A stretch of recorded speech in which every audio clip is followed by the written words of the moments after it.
Saat ini saya ditemani rekan saya, Pak Muhalid. Pak, saya mau tanya, Pak. Ini kan tadi kita ada beberapa waktu lalu di video yang lama, kan kita pernah menjelaskan tentang cara menyemai dan ini ya. Ini saya lihat ada bibitnya, ini bisa Pak kita jadikan bibit. Ini Hasil dari sini langsung tumbuh ya, tumbuh ya. tapi saya belum pernah mencoba hasilnya.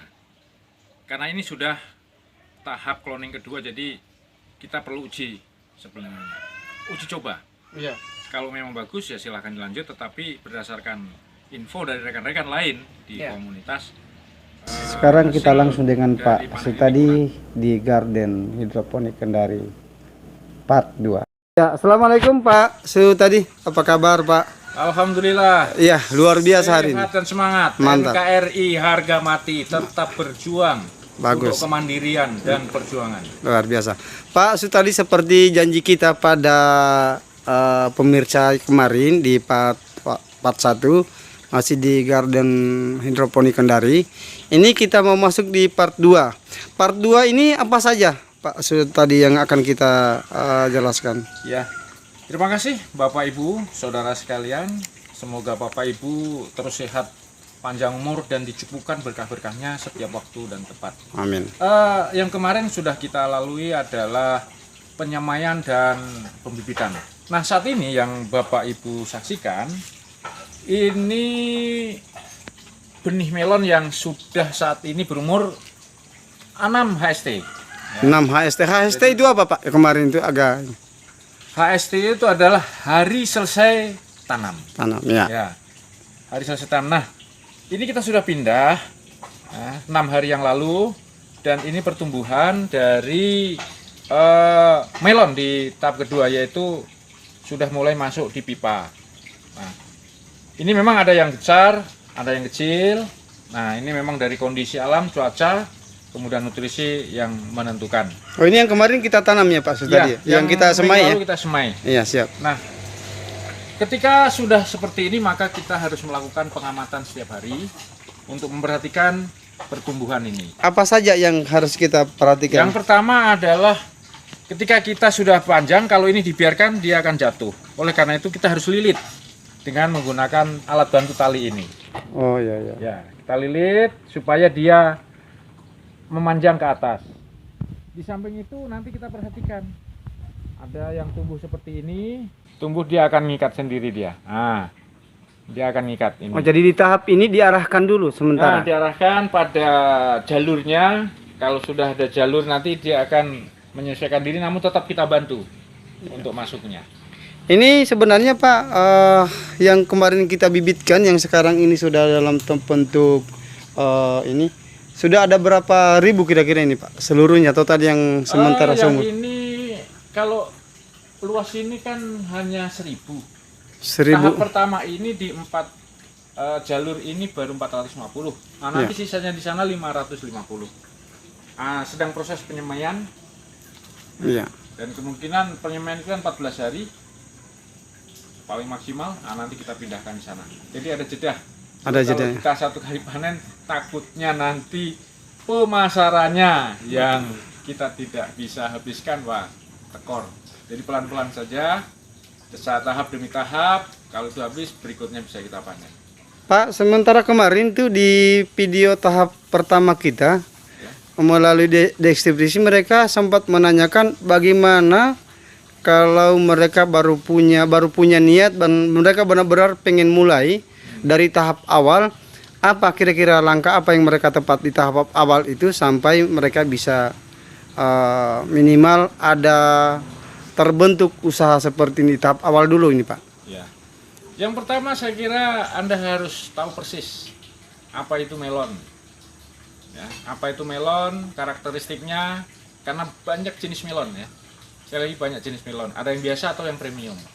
Tahu dulu di sana, senangi dulu itu. Kemudian cara tanamnya, lama waktunya, kebutuhan yang lain hitung dulu baik-baik. Ya, kalau hobi boleh-boleh saja. Cuman harus tahu, namanya menanam, itu harus tahu dulu karakternya. Kemudian kalau mencoba sedikit juga boleh. Tapi pahami dulu itu karakteristik melon. Atau yang ingin Bapak Ibu tanam. supaya ibu nanti bisa menyenangi apa kelemahan, apa kekurangan. Ibarat manusia itu 4 sehat 5 sempurna harus tahu juga. Pak, Sehingga ya. setelah dihitung perkiraan ini bisa dan bisa melakukannya, go, naik, lakukan.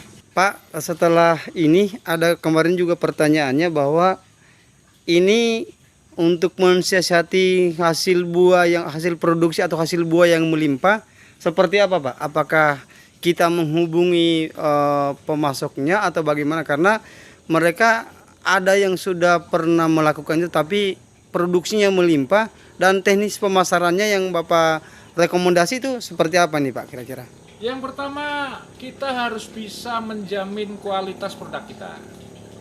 Nah, sekali lagi, harus mampu menjamin kualitas produk kita. Jika kualitas produk kita itu sesuai dengan keinginan konsumen, manis, renyah, berbobot, dan mulus, insya Allah dengan berbagai trik penjualan dan mereka mencoba, mereka lah yang akan menilai. Dan mereka juga nanti yang akan merasakan serta menilai apakah itu diperlukan atau tidak. Guys, itulah tadi penjelasan singkat dengan Pak Sutadi tentang bagaimana kita memulai berawal dari niat dan kemudian setelah itu dengan kemauan dan tentu saja di dalam melakukan semua kegiatan akan terjadi kendala-kendala seperti kendala pemasaran. Namun jika kita ikuti semua dari awal sampai akhir pencerahan beliau, maka kami yakin semuanya akan teratasi dan hasil yang akan kita peroleh akan sangat maksimal. Oke guys, masih kita lanjut dengan Pak Sutadi. Silakan Pak Sutadi. Demikian, terima kasih. Boleh Pak, silakan Pak. Terima kasih Bapak Ibu sekalian, siapapun Bapak Ibu sekalian, teruslah melakukan kegiatan baik itu kantor maupun kemandirian, kuncinya untuk sehat. Dan dengan sehat siapa tahu bisa bermanfaat. Silahkan masing-masing punya potensi waktu, potensi biaya, potensi tenaga, potensi lokasi untuk dimanfaatkan sebaik mungkin. Yang pokok adalah kita tidak merusak alam. Kita harus menumbuhkan supaya generasi berikut menjadi lebih sehat dan alam kita menjadi lebih baik. Bapak Ibu sekalian, preventif ya, itu adalah inti dari penanaman. Maka kami lakukan coba preventif secara bertahap, kami lakukan terus menerus sesuai dengan petunjuk.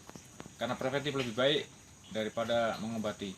Alhamdulillah ketika kita melakukan pencegahan sejak dini, itu kita jauh dari hama yang menyerang. Ini saya buktikan pada tanaman kemarin, kami coba lakukan preventif terus walaupun cuaca panas ataupun hujan, tanaman ini mempunyai kekebalan terhadap penyakit ataupun hawa yang menyerangnya. Nah, oleh karena itu saya lakukan terus.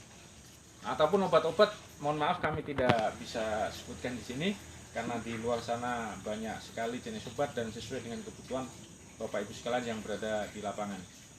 Namun demikian saya menggunakan jenis tertentu dan spesifik, dan itu coba kami ramu sedemikian rupa sesuai dengan petunjuk dan komunikasi pada ahlinya. Sekali lagi, sesuai petunjuk dan komunikasi pada ahlinya untuk melakukan pemberian insek maupun fungisida terhadap tanaman. Pak Sutadi, kalau ada pemirsa yang ingin menanyakan lebih lanjut bisa mereka tulis ke deskripsi, nanti kita jawab juga ya. Ya. Nah, Silakan pemirsa, Bapak Ibu sekalian, jika ingin kita sharing ya, bukan saya benar, teman saya akan menjawab sesuai pengalaman saya. ya. Jadi sesuai dengan pengalaman saya akan berikan masukan-masukan ataupun info-info yang sudah saya praktekkan. Namun demikian, ini belum tentu juga sesuai atau tepat di lingkungan Bapak Ibu sekalian. Cuman sifatnya sharing, karena ini sesuai dengan kondisi yang ada di tempat kami. Baik Pak, terima kasih Pak Sutadi. Terima kasih waktunya juga telah diberi kesempatan untuk datang melihat. Nanti jumpa lagi Pak ya di tahap 3 ya, part 3 di garden hidroponik Kendari Pak ya. Oke Pak, terima kasih. Selamat sore. Assalamualaikum warahmatullahi wabarakatuh. Warahmatullahi wabarakatuh.